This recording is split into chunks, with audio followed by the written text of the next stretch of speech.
And that's also the point where I realized, there's actually a lot of value I can provide on the knowledge that I learned about what, kind of LinkedIn looks from the inside, but also from what I've just kind of learned from building my own brand on LinkedIn for the last 5 years, combined with the fact that most people don't know specifically how LinkedIn works yet, right? Especially companies. How it usually works is that they have a marketing person, right? Especially small, medium businesses that kind of oversees all the social medias, right? But that is not going to be, in most cases, enough for LinkedIn, because LinkedIn is so specific. And if you do LinkedIn but don't really know how the algorithm works, don't really know how much time to invest in, kind of copy paste what you're doing already on another social media, in most cases, that is not going to make the cut, and that's not going to put your brand out there in the way that you want on LinkedIn. So basically what I did is I combined the value I can provide with that bigger gap in information and knowledge that is out there.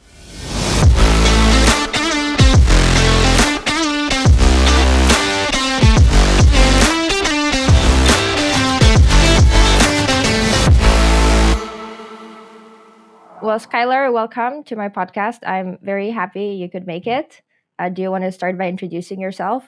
Yeah, first of all, thanks for having me. And I just really enjoy, being on those platforms, sharing my thoughts. I guess everything kind of you do when you're building your online brands about, just sharing kind of what you learn with others, right? But to introduce myself, my name is Skylar Steudter, and I, do a couple of different things. But I guess to kind of introduce myself, I'm originally from Germany, moved to the US for college, went to University of Miami in Florida, studied entrepreneurship, got very passionate about it, but also in sales. Then worked some time in various different organizations, but mainly, or my longest time was at LinkedIn, where then after that, when I left LinkedIn, I started building my own companies, and that's what I've been doing now for 10 months or so. And yeah, right now I'm in Miami, Florida, which I really like. It's a fun spot. So, do you want to? You made it all sound very easy, that you studied and then you worked and then you started your own brands. But of course, we all know this is a process, and it doesn't happen overnight. So, do you want to talk a little bit about your last job, and then what was it that made you actually make the switch to entrepreneurship? Yeah, and you're right. It is all a way longer process, right? There's a lot in it, and even moving from Germany to the US when I was 18, that's a whole story, right? But to speak a little more about my last job and then my move to entrepreneurship specifically, my last job was, like I said, at LinkedIn. That was my first job kind of out of college. I did an internship with them in my last year of college, and then got a return offer, and then started with LinkedIn in Chicago. So moved from Miami to Chicago in January 2022, and then worked with them for around 13 months. I did various different things at LinkedIn, but my most prominent role was I was an enterprise sales development rep. So I was basically selling a whole section of LinkedIn to enterprise organizations like Starbucks, Walgreens, and so on, and learned a ton. LinkedIn was a great organization. But then at the end, now, again, 10 months ago, so in March of this year, I left LinkedIn to just focus for, the future, or at least the next year, and kind of see how that goes. That was the idea at the beginning, and now it's in the middle of it and it's going good. But basically what I did is I started working on my own ideas and kind of bet on my own to see how that goes. And the most major thing I'm doing since then is that I build a company called Believe It Today, where I help small, medium businesses build their brand on LinkedIn. Was this entrepreneurship journey something that you felt you always wanted to do, or is that something you came to realize as you were working at LinkedIn? Yeah, so it's an interesting thing, right? Because I got into wanting to be in sales because of entrepreneurship in the first place. So when I moved to the US, that was because of entrepreneurship. But I was 18 years old, I didn't speak English. I first had to get used to the US, so I was kind of busy with that. But then once I kind of found my place and my community at the University of Miami when starting to study, one thing I also did is I founded the Entrepreneurship Club on campus. I co-founded it with a couple of my friends. And from that, I just got to know a lot of entrepreneurs, learned a lot more in depth what entrepreneurship is actually about. And the one most prominent thing, I guess, for me was at the time that all those entrepreneurs were very different entrepreneurs, different people, different stages. Some exited, some were on Shark Tank, some just started a YouTube channel, right? But they all kind of had one thing in common, which is that they had some kind of past in sales, right? And that is what got me very interested in sales. So that's why at the point I was like, okay, I want to learn as much about sales as possible. And then at some point, take that skill set and apply it to entrepreneurship full time, right? And that is really even the mindset I had going into working in corporate and working at LinkedIn. Like I always knew I wanted to transition to entrepreneurship at some point, and that is even something that I mentioned throughout my even interview process and even like talking with my managers and stuff at LinkedIn. And as funny as that might sound, like that was always something they actually kind of appreciated because they knew, kind of what person I was, that I was entrepreneurial, that I was innovative, that at some point I might make that switch, but that for the time being for them, it was more of like, okay, we want you to grow as much as possible here at LinkedIn and then move on to whatever you're doing next. And the one thing that I guess I didn't really expect is that urge to want to jump back into entrepreneurship came as fast as I, like as it then did. So yeah, like I said, after 13 months or so, or like even after 10 months, I started thinking about, okay, I really would like to spend more time on my ideas. I don't have that time because sales is like a really time intensive job. Even though I'm learning a lot, like I'm a part of this big thing where like my individual impact, can only go that far. Do I want to be in this place? There were a lot of like questions and challenges that I had that then led me eventually to leave and start my own thing. It's interesting that you had it so well determined that sales was a necessary part of entrepreneurship, because some entrepreneurs I've spoken with, they start with the idea and maybe they're passionate about economics and they're an economist and they start an economic consulting business, right? And then they discover how important sales is, and then they, I guess, have to learn to sell, right, to be successful. But so you kind of went the other way around and you had the sales skill set, but how did you then come up with the actual idea you were going to sell? Yeah, so I there's some ideas, that I'm still like working on right now in the ideation phase that I will, update you and like everyone else on in the next months or so. But like the work that I do now mainly in my day to day where I help small medium businesses build their LinkedIn brand, that was something that just kind of came up while I was leaving LinkedIn, right? So while I was leaving LinkedIn, I was speaking to, friends, companies I like CEOs that I've known for a while, and they basically asked me if I had some time to come to their companies and speak to employees about, okay, what is LinkedIn really about, right? And kind of give their employees a training on that. And once I did that and they thought that was really valuable, we started conversations about, okay, how can I now then help them even further, right? Engage on LinkedIn as it becomes such an important platform for any B2B business, right? And that is really what then led into my first bigger client that I started working with. And that's also the point where I realized, there's actually a lot of value I can provide on the knowledge that I learned about what, kind of LinkedIn looks from the inside, but also from what I've just kind of learned from building my own brand on LinkedIn for the last 5 years, combined with the fact that most people like don't know specifically how LinkedIn works yet, right? Especially companies. How it usually works is that they have like a marketing person, right? Especially small, medium businesses that kind of oversees all the social medias, right?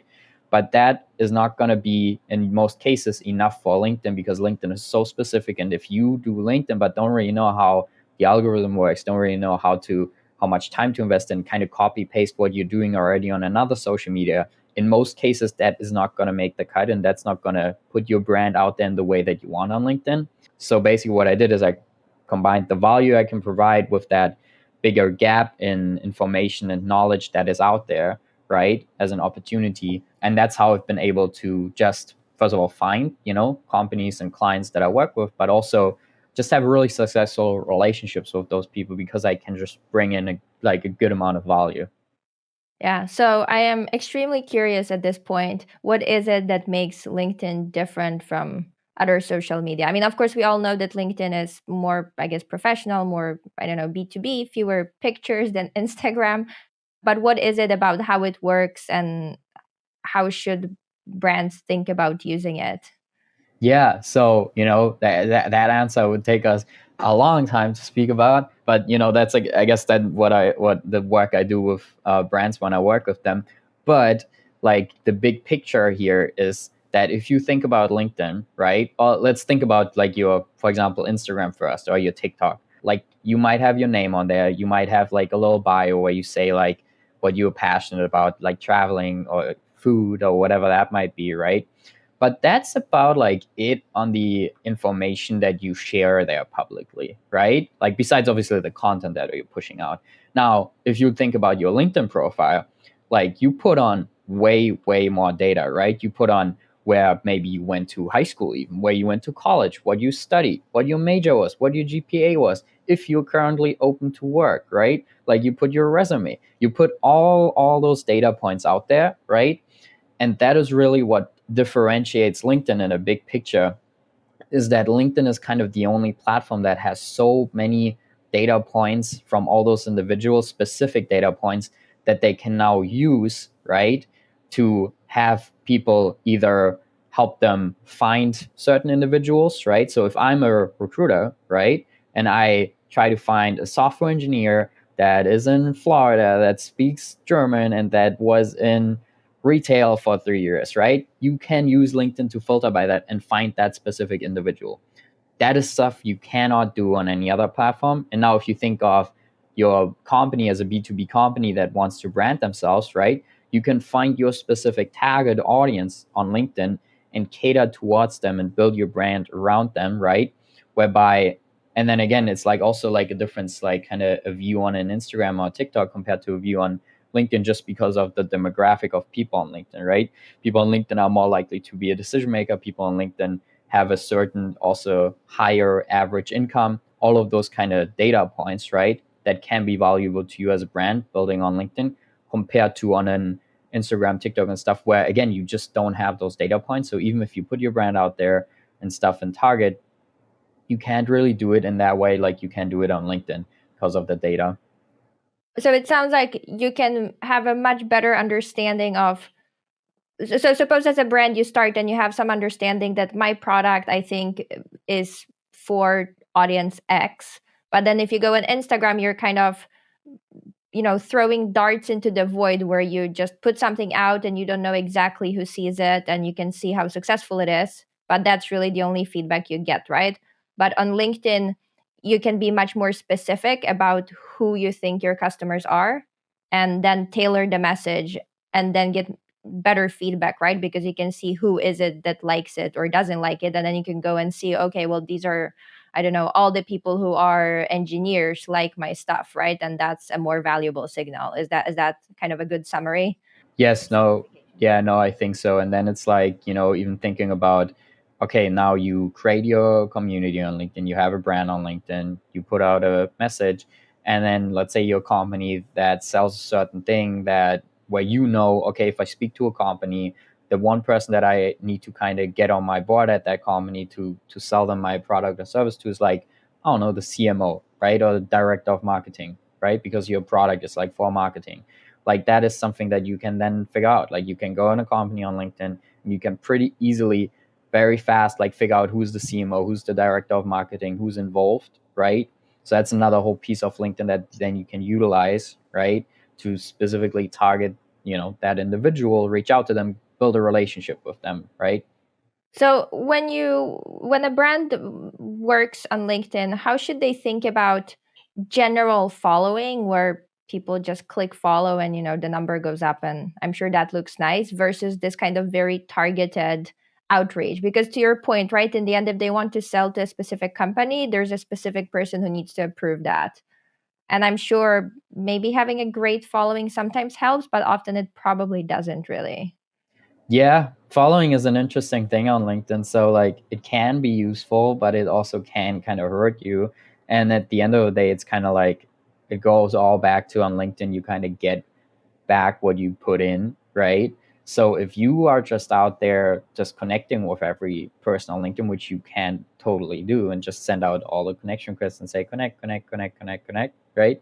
Like yeah, your followers, which are not really just the people that you connected with, right, and not really necessarily following you, that number will increase and increase, and you can in a few weeks or a month or two, you can reach 10,000 followers on LinkedIn. Like everyone can do that, right? Like in a sense. But what is way more important is that you actually like not necessarily do that, but rather connect with people that you actually want to build a relationship with, right? So that they become engaged followers, right? So that you don't just have 10,000 followers and then you post something and you might get 10 reactions to it, right? Or less.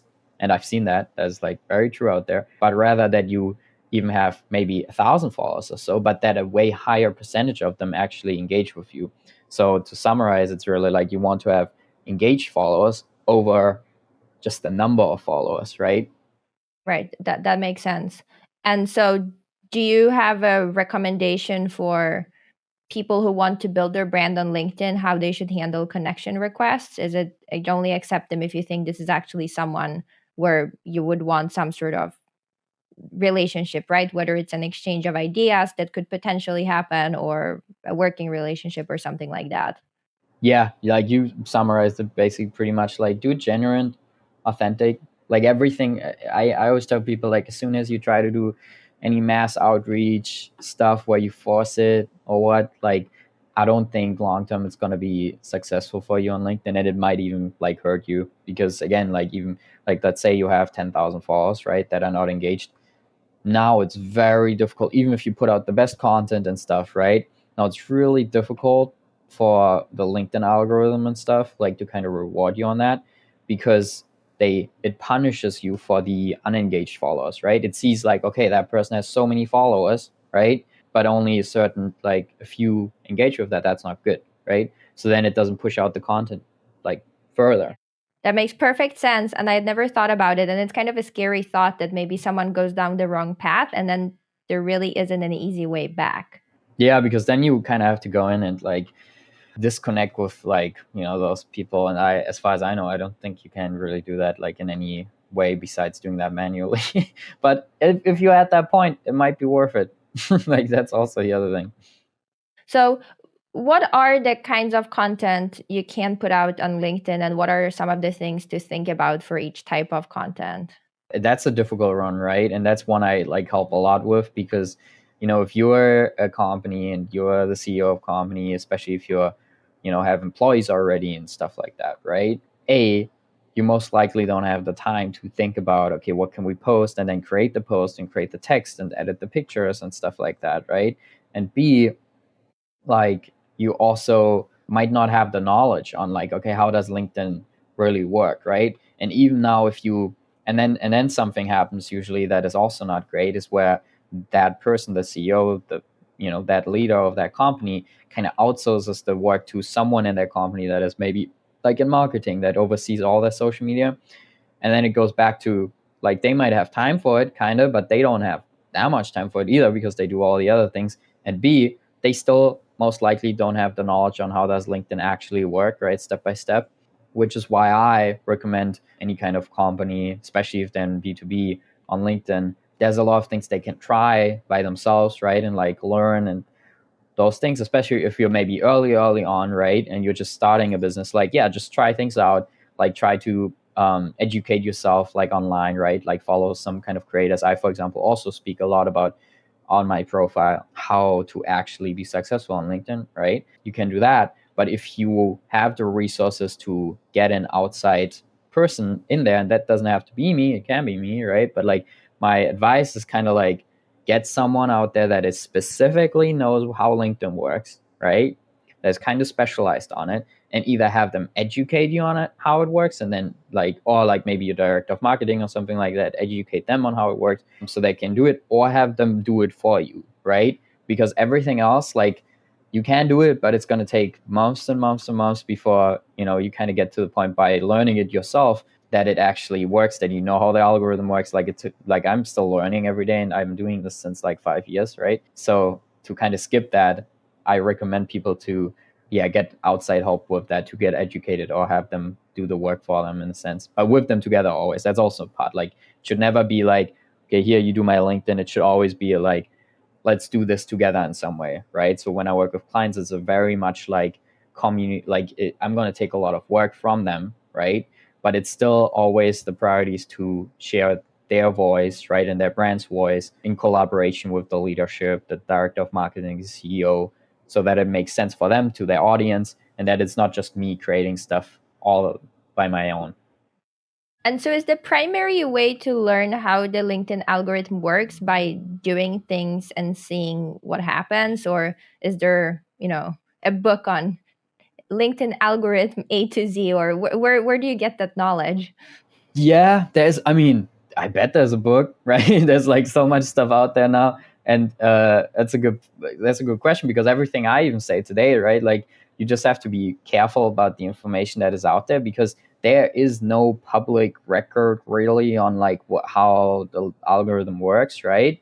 Intentionally from the company like side, right? And the algorithm also changes, right? So something that might work today might not work next week anymore.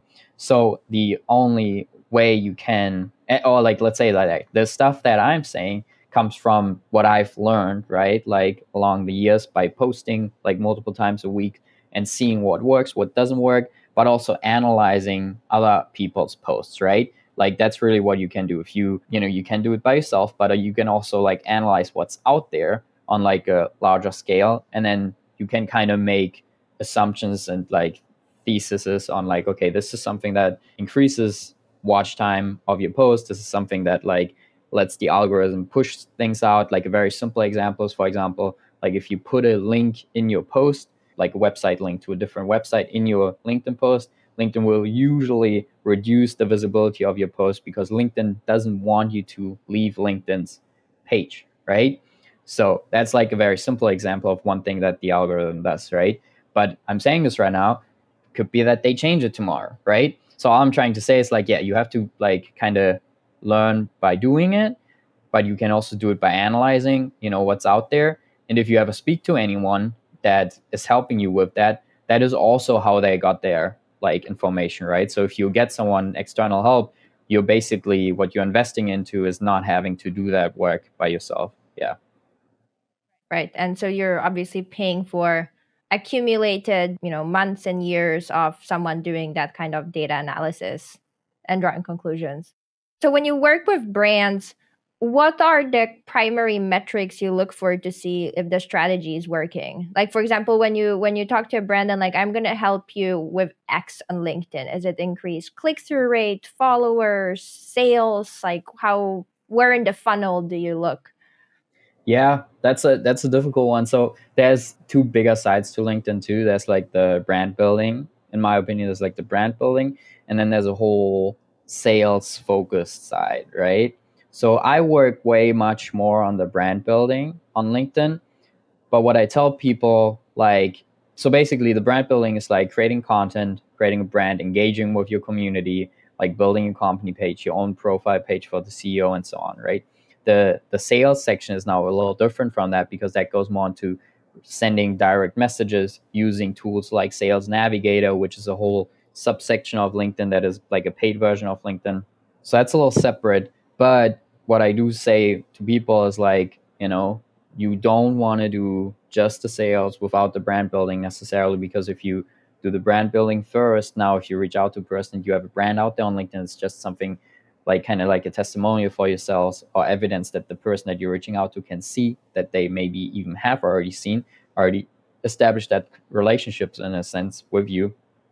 And now it's way easier to get a reply in a sense. So you kind of want to do both, right? But I focus on the brand building, and for that it's kind of difficult to look at ROIs, KPIs and stuff. For it's obviously a lot also looking at, okay, how does the content that we put out there perform?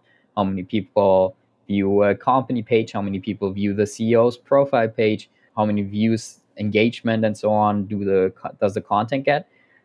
But a lot of it is also kind of indirect, right? ROI. So that could be employees getting more engaged with the company on that social media, which is LinkedIn, liking posts, commenting on them, right? Like your own employees. So if you have a team of 10, 15 people, like what we've seen, them getting more engaged is just a really positive impact to the company overall. And it kind of becomes this like community or like team like tool to communicate in some way, right? What they're doing, if they had like a Christmas dinner, whatever, like to share that on LinkedIn, and then the employees engage with it.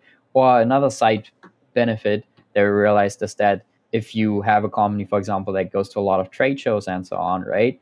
Like what we've seen, that external other companies, competitors, or even prospective clients know about your LinkedIn presence, even though they might not engage in the first place. So you might not see that, but they know about it, and they come to these employees from those companies I've been working with and say like, hey, you guys have been doing like a lot of great work on LinkedIn. I saw your last like I don't know, award that you've won that's really cool. So there's a lot of hidden value too of building your brand on LinkedIn. Right. And I'm thinking we all know the big companies, right? Like everyone knows Google exists, but you work with small to medium businesses. And so I imagine the payoff of going from nothing to something on LinkedIn is probably much more substantial, right? Than if like Spotify made its LinkedIn presence a little bit better. Although I don't know, right? It might be that they get a ton of more subscribers and that's really valuable, right? But I imagine you work with clients who often go from like very, very little brand awareness on LinkedIn to something. Yeah, the reason why I work specifically with small medium businesses is first what you said. There's a lot of value to be able to be creative for them, right? If they haven't been using LinkedIn in the best way possible, because again, most of the cases, it's like the mistake is that they put someone on this challenge LinkedIn that doesn't really specifically know how LinkedIn works. That might be a general marketing person, right? They can do a lot of other great things, but maybe not LinkedIn. And then that's kind of how it goes. But also the other reason is that LinkedIn as a company, they like don't really, and this kind of depends, so I can't be too specific with that, right? But like they don't really engage with two small companies on a one-on-one like coaching level on like how content on LinkedIn works and all of those kind of things, right? They are LinkedIn as a company, they're very focused on like, you know, their corporate contracts that they have, the bigger companies that they work with. They also work with small medium businesses, nonprofits, but again, more of like the on the recruiting side of things, on the marketing side of things, on the sales kind of things, right? But when it comes to the branding on LinkedIn for content itself, as soon as it's not paid ads, there's not really too much communication or help you should be able to get from them, which is why I kind of come in. So one thing I'm really curious about is you see a lot of, I guess, influencers, or I think it's called solopreneurs as well, who post on LinkedIn, who put out a lot of content. And it's a lot of content of the type where it's, you know, here are 10 ways not to start the cold email. And it's like this click through carousel. And if you follow these people, they will put out content, I think even multiple times a day, every day. And so that's a little bit of a different market than the small to medium businesses. But do you have any thoughts on how to build an influencer brand on LinkedIn and if these kinds of strategies are good? Well, what you just described, they're really trying to put out a lot of value, right, for their audience, and those people are usually, you know, people that have, you know, kind of like you said, that are solopreneurs, like people that are offering some kind of service, a product in a sense, usually services that they promote through their brand and presence on LinkedIn, right, and then they try to create a lot of value via their posts so that they get a lot of views and that people also create trust to them because they're already providing free value, right? And then if people kind of need extra help, they most likely have some kind of service like paid service or help or consulting like behind their profile, right? That you can then kind of get access to. So that's one way how you can do things, right? But yeah, if you are a company, it's just a different approach, right? Because it's a similar approach, but it's yeah very different because those are solopreneurs. They are focused on, you know, providing a lot of value, and as a company, you also want to provide value, but it's more of like just that you're sharing more also about what you are as a company, what your employees do, what the leader does as a CEO, your kind of history of the company, right? The solopreneurs is very focused on the individual instead of on like a company, right? Or their company. Like they would rarely speak also about like their company name or what, right? Because it's more about like them as an individual. Whereby on a company, it's like level. It's like, yeah, you speak about your employees, your brand, your CEO, like all of those things. So it's like two pretty separate things in a sense. And do you have any tips for solopreneurs who want to market their own brand? Like what should they be doing on LinkedIn?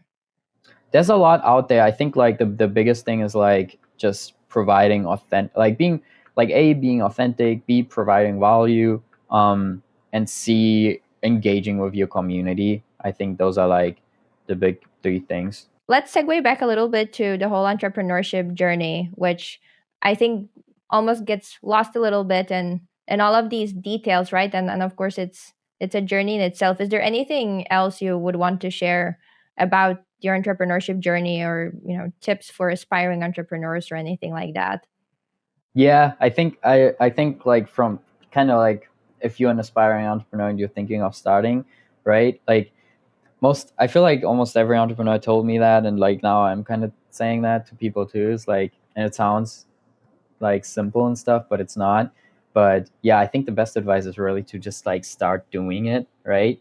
Like even if you have a job and like a stable situation or what, like you don't necessarily have to do what I did, which is, stop your corporate job and then jump into it like full time. You can obviously, like most people that I know, they have their corporate job and then they start something on their site, they build it, and if it's like large enough where they feel comfortable going into it full time, they do that, right? So that's one path too. So what I'm trying to say is there's like multiple different paths that you can take into entrepreneurship. I think the most important thing is just kind of get started so that you can understand what it even feels like to be in it, understand the benefits of it, the disadvantages of it, and make an informed decision if that's something that you want to continue doing or not, because it is very specific, right? Like an occupation, and not everybody is going to be like the person that should be in entrepreneurship, I think, right? Because of the disadvantages and the stress and like all of those things that we can speak more about too. But because of those things, like I think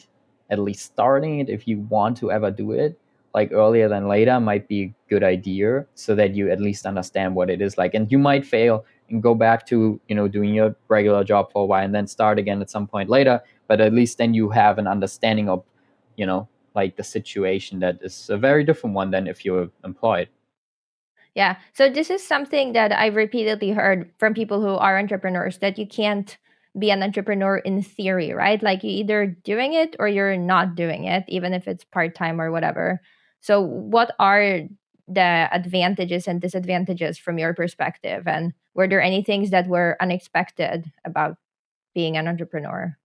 Yeah, so like I think the one of the biggest, and this is like a little funny too, but one of the biggest challenges, but also benefits in a sense, right, is like simply said that you don't have anyone to tell you what to do, right? Because you own your business, you decide what you're doing, right? For the most part, and that's good, right? Because it gives you freedom, it gives you the choice of what you're gonna work on, when you're gonna work on what, from where you're gonna work on what, who you're gonna work with, right? That's a big one too. But at the same time, if you don't have anybody telling you what to do, you also have to manage yourself, right? And that I think is a more surprising challenge that I didn't really think about before starting entrepreneurship. That like you don't have a manager that tells you like your goals for this month, that tells you like, hey, you're late on this and that deadline, you really need to meet that. Or like someone that tells you like, oh, this is what your salary at the end of the month is going to be like if you hit XYZ goals, right? Or you don't have someone to check in with and like talk through kind of how your progress is going, or get mentorship on that, like initially, right? Like you would have in a job. You have to kind of, at least at the beginning, kind of do everything by yourself and set your own goals and manage yourself and make sure that you actually do the work, because with the freedom of having no one to tell you what to do, instead of being like, okay, today I'm going to get those 5 important things done, you could also just very much be, today I'm just not going to do that and going to hang out in bed and like watch Netflix or whatever, right? Because there is the only piece of person that is going to punish it for you is yourself, right? And if you don't do that, then yeah, you can easily get into a track where you just do whatever, really, right? Yeah. So, this, right, it's so, for example, if I think about working out, right, I think it's good to divide it into two phases. There's like a research and plan making phase where you make your workout plan, and then when you actually go to do the workout, you follow the plan, right? Like you don't go in between sets and like, oh, what am I going to do next, right? Because that just is not very efficient and doesn't lead to results. And so I imagine in entrepreneurship, you want to have some sort of plan where you expect a certain type of results and then you execute it. And then, of course, you can adjust the plan if needed. Would you say that that's an approach that's good? Yeah, I think it's a good comparison. I never thought about the workout thing. I think that's a really good comparison, right? Because like, yeah, with the workout thing too, you have to get yourself to go to workout and you have to push through it. And I bet, I don't know, most of people listening, I have been there, right? Where I go to the gym and like I do that, right? And I push myself to that. And then at some point, like, I don't know, something gets more important and then you stop going to the gym one time, two times, and yeah, then you just don't go anymore at some point, right? I don't know, that happened to me. And I feel like, that can also happen with like if you are an entrepreneur because of, no one kind of watching you, right? So I think what is really effective is like kind of like in a workout, just setting very strict goals and like again having a routine and managing yourself and following through on that. Yeah, and that can even go as far as like having a daily schedule, right? Kind of like in a job where you're like, okay, this time I wake up, then I do breakfast, then I get ready, and then I sit and I go to maybe even Starbucks or a co-working space or to my desk at home, right? And then I work until that time, and then I have lunch. And it depends on the person, but that is something that helped me a little bit, like to get more structure in it, to actually like pull through on the work that I need or want to do, right? And kind of tell myself this is the guidance that I give to myself to like go along with.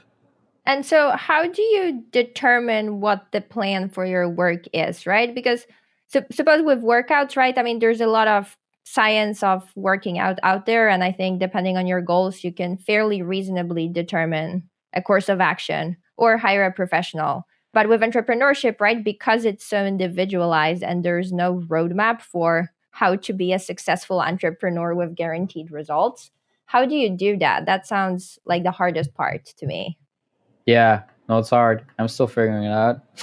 But I think it evolves too, right? So it's like hard to tell. Like it's really that you kind of have to figure out, okay, what is like, it also depends on what kind of work you're doing, right? If you're like in consultant position where you work with clients, or if you have a product that you have to sell, right, to like prospective clients, like I guess that makes a big difference, right?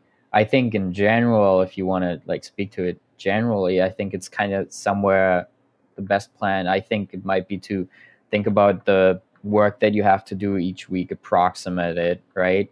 And then just estimate how much time you need to spend on it, right? And then kind of split it up into chunks potentially. Like I think that that could be like a good way about going it.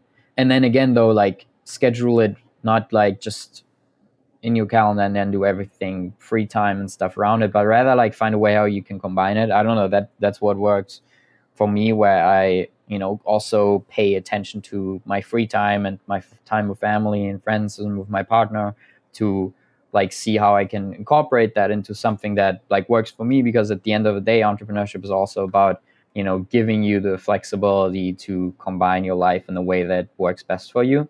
And if you do entrepreneurship and then you follow all those things where everybody's like, oh, now you need to work 24/7 and this and that, and like you don't like necessarily, like, yeah, there's going to be times where you work more and less, like in a regular job, and depending on what kind of business you have, you might have to work like some crazy hours days sometimes. But at the end of the day, it's like, you can still make that decision to some extent, how much you work, how much time you spend with your family, and so on.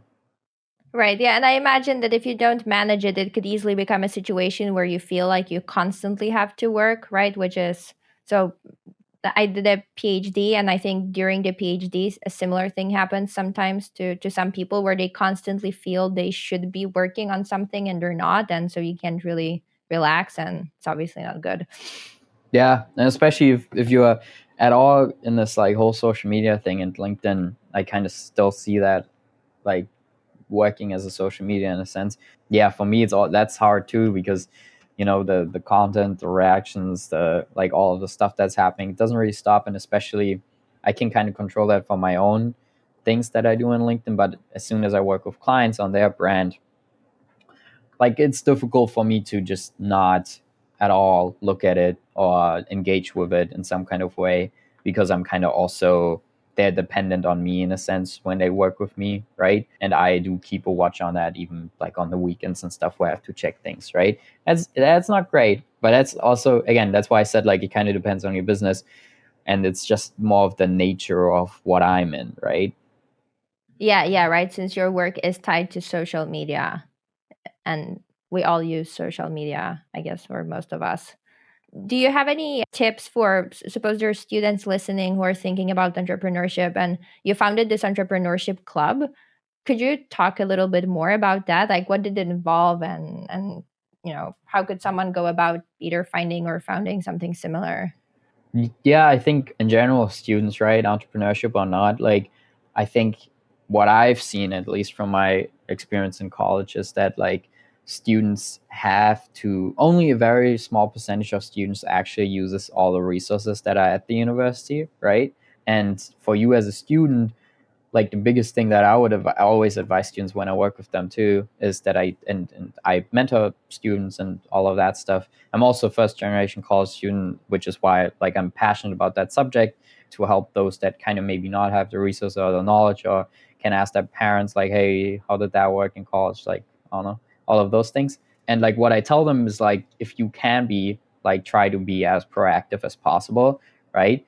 Like go to your career offices center, right? Whatever that looks like. Ask them all the things that they have, right? Even if you don't need them, just be aware of what's out there. Go to, even like for me, that was even like go to financial aid office, right? And like create relationships there, understand who's there, like how they can help you, right? Because again, like I moved to the US with like $0 basically, and I went to a school that is very expensive, and I was very supported by the school, by the financial aid office, but also because I was proactive about it. I asked questions, I tried to understand how they can help me, right? Basically what I'm trying to say is, if you're in college, there's so many resources out there, but help those people and those resources that are out there to help you by going there, by being proactive and trying to seek help, right? That's also part of it, because they offer it, but if you don't seek it, you're not going to get to it. And part of that is student organizations too, right? There's so many student organizations, and even joining them, being engaged with other students passionate about what you are passionate about, is going to make such a big difference. And then if you can do any leadership positions in those organizations, like even better, because that is experience that you 100% can use like in any kind of interviews, for internships, for jobs, for even like your entrepreneurial like ideas. That's all really much experience that is applicable to all of those areas. And then the way I founded the entrepreneurship club was really just because there wasn't an entrepreneurship club. I was really passionate about entrepreneurship, and there was other people that I knew that felt similar, and that's why we then started You Start, which is still like going on campus now. I think like, yeah, now it must be like 6 years or 5 years or so. And it basically we created because we wanted to have like a community space for entrepreneurial minded students to come together, right? And it's been really like successful and good. And like, again, one of my very much essential experiences during college for later on entrepreneurship, but even for in general, just career and professional development of myself. I wanted to ask you about that too, because I know you have had great success getting job offers. And are there any general tips for students who are looking for their first job, or just general job seekers you could share? Yeah, so like, I guess, I had like 1,000 plus job seekers reach out to me in the last month about them really not knowing what to do anymore in the job market, because it's gotten that competitive and difficult for job seekers, especially recent grads, to find roles, right? And the reasons we all kind of, I guess, already know, with like the layoffs and the restructuring of most of those organizations and the lack of funding and all of those things, which is why, like, I guess the biggest advice out there for students, right, is again being proactive about like in anything that you do, in any conversation too that you do, in your experience in college, so you can use that in those processes. But like the second thing is really to find ways to stand out, right? And the reason why that is so important is just because it is so competitive now, and if you don't stand out, it's going to be very tough. And the biggest reason for that is because you have to think about how a company now gets hundreds of applicants, right, for a certain, like, a handful of roles, and they have to fill that handful of roles. But from those hundreds of applicants, there's going to be at least like 10, 20 or so that are really going to fit the role, have the experience, be a good fit for the company. But the company still has to cut out most of them. It has to decide not to hire them just because they don't have the space and the number of roles open, right? So, and because of that fact, you need to find out like other ways besides being the best fit for the role and having the experience and fitting the company culture. You have to find other ways to like stand out from the crowd, right? And that might be things like building a personal brand. That might be things like applying with a referral by having already built authentic relationships with employees at the company, like all of those extra things that you can do. And that's what I recommend, like most students that I work with. And that sounds a little bit like an entrepreneurial journey in itself, right? Like you have to be entrepreneurial to get a job when it's that competitive. Yeah, they have to like build something, right? They have to build like their own personality, their own brand, and like then also find a way to sell that, right? To like present that in those interviews. And I think that's an important part. So like I guess another piece of advice is like just do interviews, like a lot of them if you can, right? Do prep interviews, like have just accept recruiter requests where you speak to them to gain that experience, right? Because each interview that you will do, at least from my experience, you will get better and better and more confident in telling your story, understanding how an interview works, like understanding what questions to even ask, right? So I think that's a really essential part. I agree. I think that's really important. And I do a lot of interviews, and sometimes you see people who are really good on paper, but they don't know at all how to present their brand and their value. And sometimes you have people who are just excellent at it, right? And that, of course, matters a lot in the interview. Yeah. What do you do interviews for, anyways? So I hire data scientists, economists, kind of technical roles. I'm sometimes in interview loops for like adjacent roles, but broadly tech. Right. And yeah, like you said, like I bet you've seen then a lot what I'm speaking about. I think like a big difference is too like the mindset that you go into an interview with too, right? Like today, earlier this day, I spoke with a job seeker and yeah, I was telling her like if you when you have interviews, like don't go into it with a mindset of like, oh, I'm so lucky to be here. I'm so lucky that hopefully this company will choose me, right? And while that might be all true in a sense, right? You should also think about that they are lucky to have you, right, as an employee or as a new talent, right? Because as soon as you see it in the both, like in that two directions, and not just in the direction of, oh, I'm so lucky to be here, like you create a whole different kind of confidence to actually have like mutual eye level conversation with that company instead of seeming to be a person that is just like kind of begging for a role in a sense, right? Where you feel like I would be so lucky to get that. No, it's not necessarily true. Like they are also always happy and they should be lucky and happy and appreciative of having you as a talent, you know? I agree. And I also tell people that remember that you are interviewing them and they are interviewing you. And of course, some people are in situations where they really need a job quickly, right? And that of course makes it harder, but it's surprisingly hard to hire good people. So if you're a qualified candidate, I think having that confidence really helps.